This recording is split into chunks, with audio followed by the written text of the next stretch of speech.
It's my great pleasure to be here. Thanks, Loretta, for facilitating me being able to be here. I'd like to welcome everybody to this fabulous information session. I can't wait to hear what our speakers have to say today in terms of supporting you. I'd like to begin, though, by acknowledging the traditional custodians of the many lands on which we're meeting today and pay my respects to their elders, past and present. I extend my respects on behalf of STAV to all Aboriginal and Torres Strait Islander peoples who are attending with us today. So welcome everyone to this session again, and thank you so much for supporting the 2026 Science Talent Search. My name's Alex Abella and I'm the President of the Science Teachers Association of Victoria. And I know many of you in the room, so it's lovely to see you. I'd like to acknowledge our members of the Science Talent Search Management team who are here with us today and work tirelessly in support of this initiative. But above all, I'd like to acknowledge the many returning coordinators, the Science Talent Search Committee members, and warmly welcome those joining us for the first time. You are joining a very, very special group and a really iconic movement. So thank you for being here. Above all, let's recognise the dedication of every single teacher and every single member of staff in schools who makes the commitment to really contribute to the fine learning of their students and make this competition a huge success. And it has been a huge success for 75 years, I might add. Without further ado, it's my great honour to introduce to you Josie Crisara, OAM and Life Member of STAV. Josie is the Chair of the Science Talent Search Management Committee, and Josie's going to offer her own introductions and warm welcome. Thank you, Josie, and thanks, Loretta. Okay, well, thank you and welcome to those of you who are joining us, both those who've been on committee. I can see on my screen lots of people there who have been on the committee, and also those of you who might be new coordinators or wanting to find out a little bit more about Science Talent Search. It's exciting. I think if you were to add up the number of years that some people on the committee have been involved in STS, that's a scary number. I think we'd be close to about 200 years by looking at who's on the screen at the moment. But that's exciting, and we do Science Talent Search because we're passionate about it. And we're in our 75th year, so it's 75 years of continuous competition running under the auspices of the Science Teachers Association. So that's exciting. The aim of Science Talent Search is to stimulate an ongoing interest in the study of the sciences. And as you might be aware, if you've looked through all the handbooks, that there's a lot of information in there about the different sections in the competition. And the reason for the different sections is really to try and encourage students to engage in science research and communicate their science in the best ways that they can, either through their scientific ideas or their investigations. And ultimately what we're aiming to do is to encourage students to pursue scientific hobbies and careers. We need strong scientists to help the country navigate the world we live in, whether that's in the environmental area, in the technology area and the like. The 2026 theme for Science Talent Search is the Seeds of Science, or Nurturing the Seeds of Knowledge. And this theme invites students to focus on the growth of scientific understanding through curiosity, inquiry and collaboration, which I think we would all agree are important skills for our young people to have as they navigate both their learning at school, but moving beyond school as well. And I think I'll hand over, that's just a quick introduction, over to Loretta, who will talk about the sections and divisions in the Science Talent Search. Thank you, Josie. Very excited to have you all here today. I just firstly wanted to gauge how many people are new to STS and how many have previously been involved. So if you're new to STS, can you please just use the reaction to put up your hand?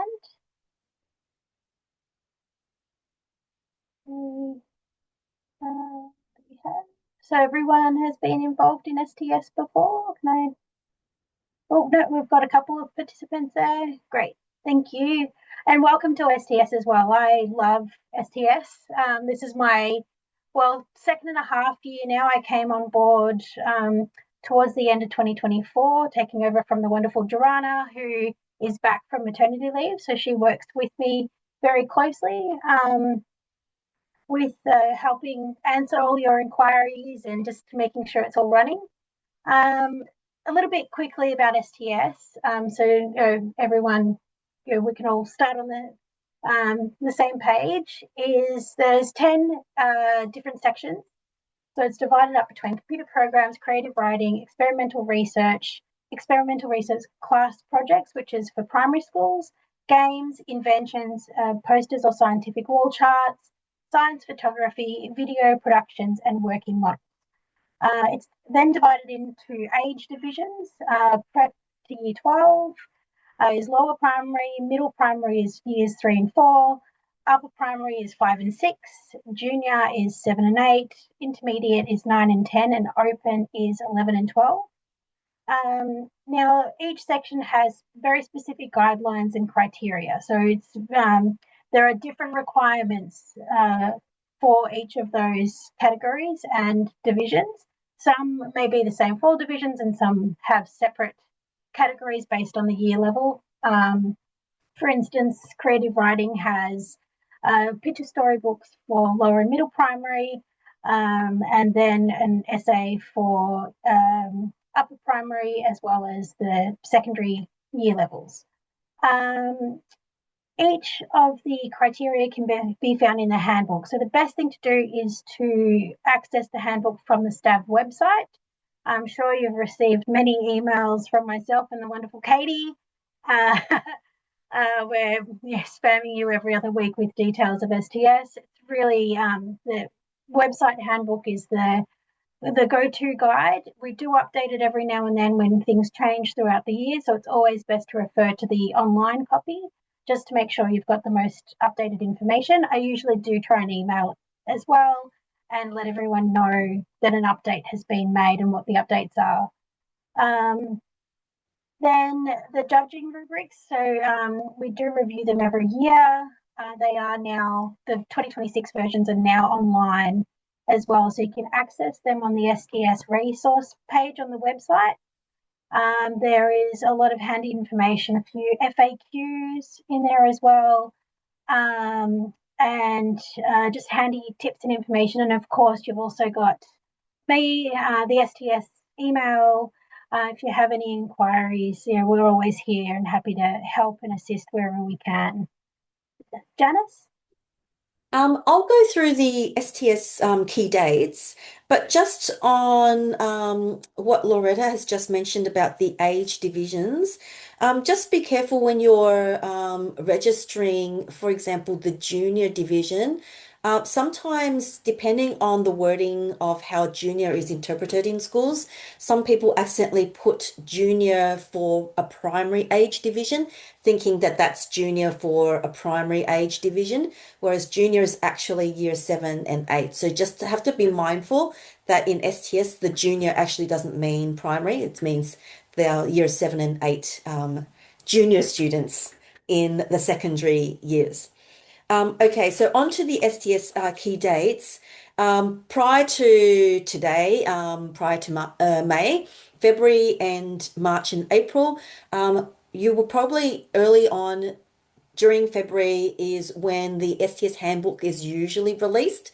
So in terms of starting the competition completely new, that is when you should be trying to download or at least bookmark the handbook so that you can start seeing anything that is new if you've done it before, or that way you can access all of the information. So each year, if you need to know all of the new content, new topics for the competition. That happens in February. Sometimes if topics are released early, they could be released towards the end of the year for the following competition year, just because we know that sometimes some schools like to have the topics set so that they're ready to go in the new competition year. So depends on how far we get to creating those topics for the next competition year. So now that we're in May, we're getting close to the close of registrations. So during February, March, and April, what you want to do is you want to set your projects, you want to probably run your little mini competitions, and you will probably want to make sure you know who you are going to register for your school, because by the end of May, all of the registrations, and this is only the administration part where you need to at least know the title and the student name and the age division that you need to register, because after the registrations close, you still have access to the portal. You won't be able to register any more projects after that date. And that is so that STS admin, Loretta and Joanna, can actually start doing some paperwork and do some administration so that they can start preparing the next stage and next part of the competition. And that is that up to the registrations closing, you have access to add new entries, delete entries, edit and change student names, titles, etc. There is that flexibility for you, but after registrations close, you won't have that flexibility. Now, not from the end of May when registrations close, which is 25th of May this year, we then start doing the admin, and by the 9th of June, which is around 2 weeks, the first schools pack will be released, and that information pack includes how to access the portal for your Facebook, some guidelines on how to submit your projects, and also who your judges were and where they've been allocated to do their judging. So usually there is information released about how the next stage is going to progress. Then between June and July, you will have almost a month in which to start uploading your student projects onto our portal so that is then ready by August so that we can have our online judging. So the files are ready, then judges will then, once it's all ready, we can match everything up. So in August, we have our judging that happens, and it's usually for online judging, judges are usually given 2 weeks to do so, and they usually get between 8 and 10 projects, roughly.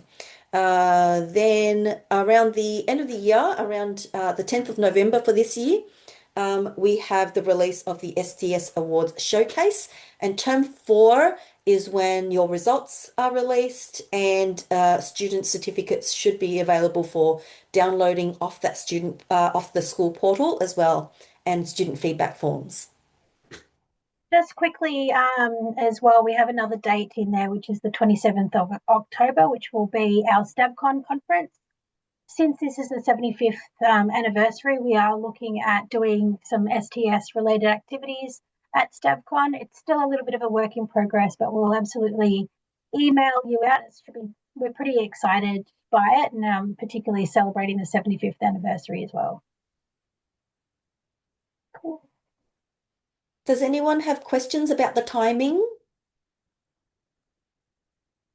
So if you're registering judges, you'll need to also register your judges during the registration period. Now, the way that registration works is that everyone sort of participating in the program will have a judge for every 1 to 12 entries. So if you have 1 entry, 3 entries, it's 1 judge. Right up until 12 entries, you will have 1 judge that you will need to be able to also help supply the competition so that we have enough judges to judge all of the projects. Once you have your judges registered, your judges will have an opportunity to have 2 weeks to judge projects, and they'll also get further contacts from the section coordinators. And also your judges at the end of the year will, from the school portal as well, will also get a professional learning certificate. So Right, well, thank I you, have a Janice, for question. that. Yes. Yeah, so the judges have to be science teachers, or it could be any background? No, they don't have to necessarily be science teachers. I think some of the knowledge that's required will be scientific, but Yeah. I think most adults would have basic, you'd hope would have a So, basic like, for understanding example, of if I'm sciences. registering the students from our school, can I do like the judging? Yes. Yeah. So you could register for judging as well. Yes. And we have in the past had people, say, in the photography section who've got skills in that area, or in the invention section, you have skills in those kinds of areas, engineering skills and things like that. So, or some of the video productions, you've got media skills. So, yeah, you certainly can. I thought I'd just quickly reiterate that the 70th, for those of you who aren't aware, the Science Talent Search Competition is the longest running competition in the world for science students. We get about 2,500 entries, well, a bit over 2,500 entries at the moment, so it's quite large. And we also have probably 3,000 or so students involved, 200 teachers. It's great professional development for teachers, whether being involved in the judging process, I think, helps to get you thinking about pedagogy, but also an opportunity to meet with other people and talk about student science projects and how they're going. I thought I might just quickly go through some key points about how to get started. If you're a new coordinator, I think these kind of points will be helpful. But if you're a returning coordinator, sometimes it's good to know these things as well. So the first thing you should do is download the information from the STS handbook, because it has all the guidelines in there. It's got the section criteria, and it's got information about how to actually enter into the competition, and it'll have some of the dates as well. But it contains, each section, there are some very comprehensive guidelines that help guide you in supporting students in the competition in the different sections. As Janice said earlier, you need to register your school online. That's the first step. You probably need to think about which sections you might want to have students enter. If it's the first time, you might want to just focus on one section. If you've done it before, you might want to focus on all. But if you want to do all the sections, you can as well. And the nice thing about going across the sections, it gives students some choice and agency in how they might want to communicate some of their science. One of the reasons the Science Talent Search, I think, started in the early years was to try and encourage hands-on science in the early 50s, when science was very theoretical and not much experimental work being done. And I think we've been able to establish that engaging students in science in lots of different ways is a positive thing. So have a look at any of the project sections. You can enter one section, you can enter two, or you can enter all of them if you're a Prep 2 school, because you can also enter the class projects. As a teacher, you need to perhaps guide students in assisting them to develop their projects and in line with the theme. And there are lots of resources on the theme, including with the National Science Week. We'll have some information about that. We've provided some information in the handbook about how to help support students. Now, some sections do have defined topics, and then other sections are just a free-for-all. So if you're entering the posters or the creative writing, you actually have topics that you need to work through, but there are some choices in there as well. But in all other sections, you can use the topic if you want, or students can work on other projects based on their interests. But it's really important to guide the students. There are some guidelines in the handbook about what they need to be doing and how to keep that information, use that information to help them with their projects. Then you need to prepare all the submissions. if you followed the guidelines, they should be fine. You'll be given some information about how to upload the entries. Entries are judged online, and certainly encourage teachers in your school to get on board, because it's a great learning experience for teachers as well. Before you kind of go to look at entering, make sure that all the components for the projects are ready to upload online, because in some sections, it's not just the project, you might have to upload a video as well. You need to submit all the entries in the STS portal by the 27th of July, which is about 2 weeks into term 3. And once that date comes by, we do close off the entry, because there's a lot of administrative things that need to be done to help the competition flow, which includes getting all the information out to judges so that they have about a 2 to 3 week period to judge the entries. And if you recall, I said there's about 2,500 entries. That's a lot of entries to actually get through in a short amount of time. There are lots of resources available on the website. So the rubrics that might help, they're a great teaching tool. A lot of work's been done on those by the section coordinators to help guide teachers and help guide students as well. There are some details there about the oral presentation guidelines and the instructions for sections that require video submissions as well. And then there's the frequently asked questions and support, which are available on the STS website if you need to, or as Loretta said, you could always contact STS and someone will get back to you to help answer some questions. So in a nutshell, they're the kind of key things about running the competition. But if there are people who've got specific questions, we'd be quite happy to answer those. We've had a question come through just through the chat, just a private chat. How much, thanks Zamara, how much of the use of AI is scrutinised? If students used it to refine their writing, will they be disadvantaged? And is it also put through Turnitin? Yeah. So this is like most schools. We're all grappling with how AI is used.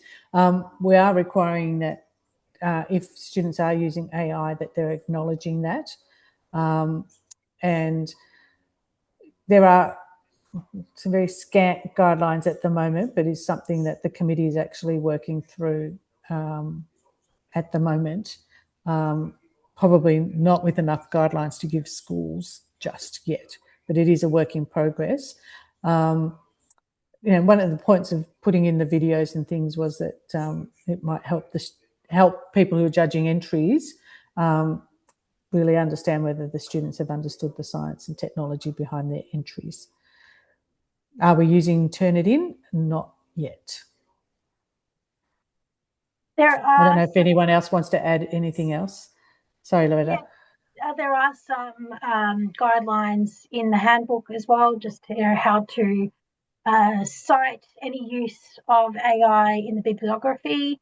And some sections have their own particular guidelines as well within the sections. Use of AI, for instance, picture storybooks has a little bit of use of AI policy within that section. So do refer to your sections in case there are any specific details that aren't mentioned in the AI section. Yeah. Okay, so Carol, you've got a question about how strict are the word count guidelines? Is slightly over okay. For working models and inventions, we have a 1,000 word limit, which we hope that students don't need to go over that amount. But I did have a request to go over that, but it's not really strictly, no one's counting as the word count in working models and inventions, for example, but we limit it because we don't want to overburden our judges to be reading, a really long report that, all teachers are time poor. So we don't want our judges, to feel overburdened. but at the same time, we don't want to limit too much the student work. So, you know, being a couple of words over is not going to be a big deal for us. But Yeah. I'm not quite sure about creative writing, but do know the lower primary, they're a little bit more stricter about word counts because it's a picture storybook. Yeah. I think it's also a skill that we want young people to learn, that, you know, if there is a word count, that they try and stick to it. You know, if you're I 50 can add words to that. over, it's a lot. Yeah, if there's 50 words over, maybe not in some sections, but if there were, you know, 1,000 words over, it would be an issue. It is in creative writing, the word count is counted, and in fact, it's a criterion that is ticked in the feedback. Was the word count listed and correct? If it's a few over, it comes into the descriptors in the rubric. If it's a few over, the judge might judge it a little lower than they would have otherwise. They're not seriously penalised if it's a little over. If it's a lot over, then they will be penalised because, as Goshi said, it's a skill, part of the storytelling skill. So in creative writing, yes, it is important, but it's less important when it's only a small amount. I think overall the proportion of marks given for word count is probably only out of 2. Is that right, Leonie? Something along that line. It's included in the descriptor of the other aspects. You know, does the story flow? Is it badly? Is it a little over the word count or under the word count or whatever? Yeah. There might be a 2 in the guidelines criteria, but it is built into the evaluation of the story, but it's not. But it's only a small part of the evaluation. Yes, judging the competition is a volunteer position. So all of the judges are volunteers, and so that was a question that's come through. Yep. And all judges will get a certificate of participation in there, outlining that they've made a contribution to science education. It counts as professional development, professional learning, because you are, in lots of ways, contributing to the field of science through the competition. I think teachers do learn that you get to see, as a judge, you get to see the quality of projects that might come your way. Sometimes you get some outstanding pieces of work, which I think sometimes helps teachers gauge what's out there, because sometimes all you know is what's in your school. I also have some notes I forgot to mention. So, in terms of organizing it, if you're doing it for the first time, you probably want to aim to have your final list of who you are going to enter by at least middle of May, so that you leave yourself some time to get all of their details so that you can register them before the closing date. And my other thing that I probably think you might want to do is, straight after registrations close, you can also try to go back onto the school portal, because usually not long after that, maybe a week or 2 after that, we're still in term 2. The student face sheets will then be available for you on on that school portal. Now, these face sheets are students' acknowledgements, student signatures that it's their authentic work.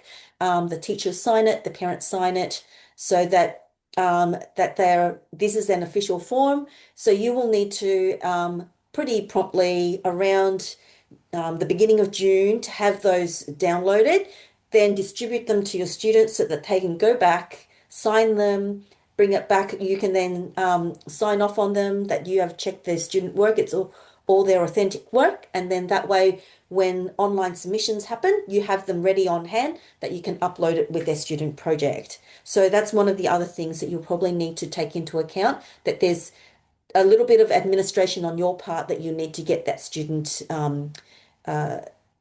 official forms signed. On that form is usually some medium consent as well. And now that media consent will just mean that if their project wins a prize, we will probably that consent will be allowing us to put their project onto the showcase at the end of the year. So students and parents can still opt not to tick that box. That's perfectly fine, but that's what that form is for, so that we know which ones we can and which ones we can't. We just have another question as well, very similar to that. So for each entry, there is a video that of the students explaining their research. Will this video be posted publicly or just sent to the judges? And how is the file handled for privacy reasons? Is it downloadable, etc.? Would a student usually have the camera aimed at themselves or at their work or presentation? If posted publicly, how much detail about the student is released? So as Janice just mentioned, it's not posted publicly without the media consent, and only winning bursaries will possibly be selected. We only have a small handful that we can select per section and division, just because of capacity and resource to get it up on the showcase. Now the files are sent, or the links are sent to the judges. You can just provide like a YouTube link or something like that that won't be downloadable if that's an issue. They can just access that via the web. That link isn't shared anywhere else besides our portal. Now, in terms of the camera on themselves, I've had a couple of questions about this already as well from other coordinators too. Students are more than welcome to either blur themselves out. I had one asking if they can use an animation of themselves instead, or if they can just show their presentation and things like that. There's no requirement to actually have the students' faces visible. Obviously, it is great to see the kids talking and their enthusiasm. It is a big part of STS and why it is so great is seeing the enthusiasm of the students, but there is no obligation whatsoever, and they can use their own creativity to still get the same information across. And the videos in most cases are not for publication anyway, they're only used for judging. I think Leanne has her hand up and might want to ask a question. Yep. Yeah, thank you. I was just wondering whether you might be able to share any insight from past participants of how schools give provision to that time, whether it be after school programs or in class for working on those projects. Yep.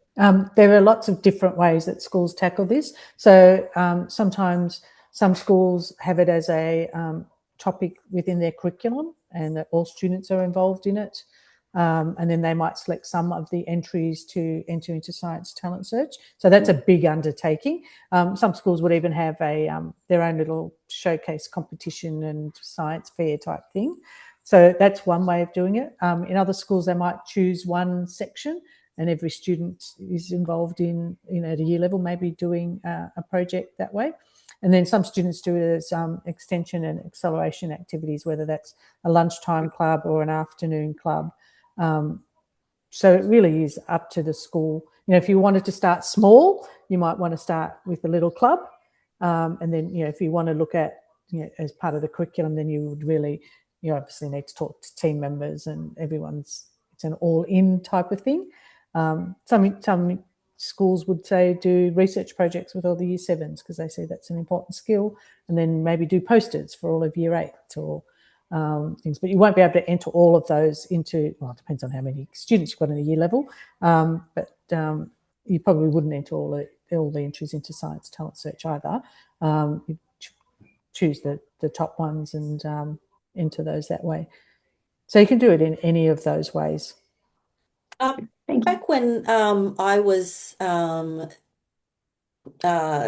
teaching science quite a few years ago, I was running Science Talent Search on my own. And so I ran it as a lunchtime thing, and I probably had only a handful of students interested. So I only had to monitor maybe 3 to 5 student projects. And that was a really good, small, easy introduction into managing the competition and getting them through. And then as I went through, I occasionally threw a project to a class in term 1 to do, because the topic fit one of the categories. And out of those student projects, I would say, the top 3 projects would, be entered to the competition. So you could run it either of those ways.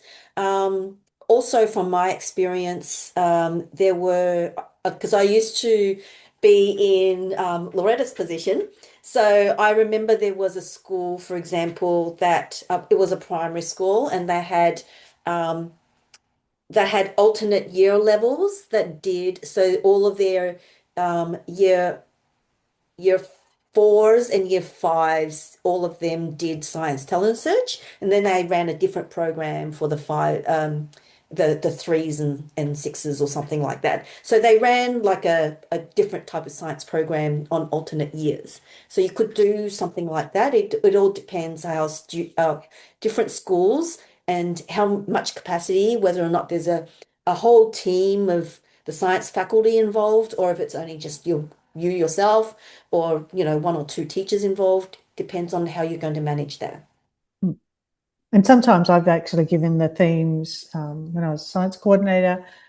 Say I thought the photography theme might be a really good one for the visual arts class to have a look at, or the media class I'll teach in secondary, obviously, the media class to be able to use as a topic for their projects, and encourage them to enter into the science talent search as well.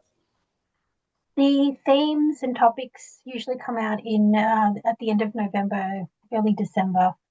So they're usually available for getting ready for the following year. Yeah.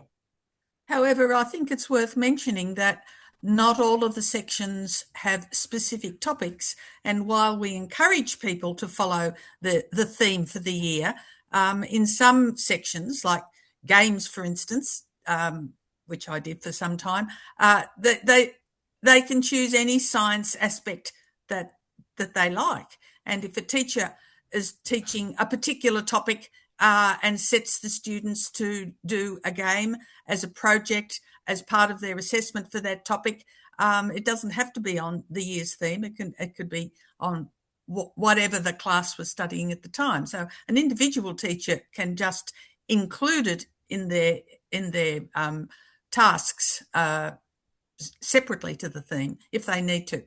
But just to comment, in creative writing, it's really important that the stories are relevant to the theme. Yeah. There's another question there about judges. Yes, so if you enter less than 12 projects, we still need the school to provide 1 judge, because otherwise we just wouldn't ever be able to get through the competition judging. And the judging is a really great professional learning activity as well. So, per 12 entries, we expect schools to enter 1 judge. So if you've got 15 entries, then you need to have 2 judges, etc. Just on that as well, it's generally about 8 entries that are assigned to a judge, and obviously depending on the category and the division, some are less time consuming than other areas to judge. It really just depends on what your preference, your area of interest is. But we are here to support you. We do have section coordinators as well, so head judges who are there to offer support and advice as well. So we try to give as much support to our judges as we can. Yep. Any more questions? No? Okay. Well, thank you everyone for coming along. I hope you found that useful. And as Loretta encouraged you, if you do have any more questions, please feel free to contact STS, and either Loretta will be able to answer the questions, or she'll pass it on to someone on the management team, or even to the coordinators if it's a very specific coordinator question. I just have one last question. Yep. So all the students, even if they participate, even if they don't get an award or anything, do they get a certificate of participation at the end? They do. Yeah. So there's 4 levels, 4, 5, a number of levels of certificates. So there's 5. They could get a major or minor bursary, which are monetary awards. They could get a distinction certificate, they could get a credit certificate, and they get an acknowledgement certificate. And the schools will be able to print those off the portal once all the entries have been judged. Yeah. They get a medal, so the major and minor bursaries get a medal sent out as well. That's a part of Schools Pack 3 that comes out roughly around late October, although we've got StabCon this year, so maybe a little bit delayed from where I'd like. And just to let you know as well, it's roughly around 1 in every 4 students. So we've got generally around 2,000 entries, and we give out about 500 bursaries. So there's a great chance of students receiving some acknowledgement for their hard work as well. And what many schools do with all the certificates and the medallions is actually have their own little presentation ceremony at school, at a school assembly, which is an exciting way of just showcasing what the kids have done and showcasing the talent within the school, which is a great thing. Yeah. Where can I find the form for the kids to like download and give it to them to register? Because I'm trying to look through the website and I can't find it. It is on the on the resource book. Now I do know it's the 2025 version up there. I've been meaning to update that, Katie. Note for you, I've got it all 2026 version. The only difference is the date. But I can email that out separately if you like. Yeah. Do another question that's just come through. Are the media release forms and official student forms? Again, media release form that need to be signed. Yeah, so the media release form is actually downloaded via the school portal, and that won't be available until submissions close. So that'll generate the media release form with the student's name. It's called a face sheet. So once we reset the portal ready for submissions, that will become available, but we'll notify you via email when that's the case as well. Okay. All right. Well, thank you, everyone. Go and enjoy your night and have dinner if you haven't had dinner yet. Okay. Thank you. All right. Thank you. Bye-bye. Thank you. Everybody. Thank you.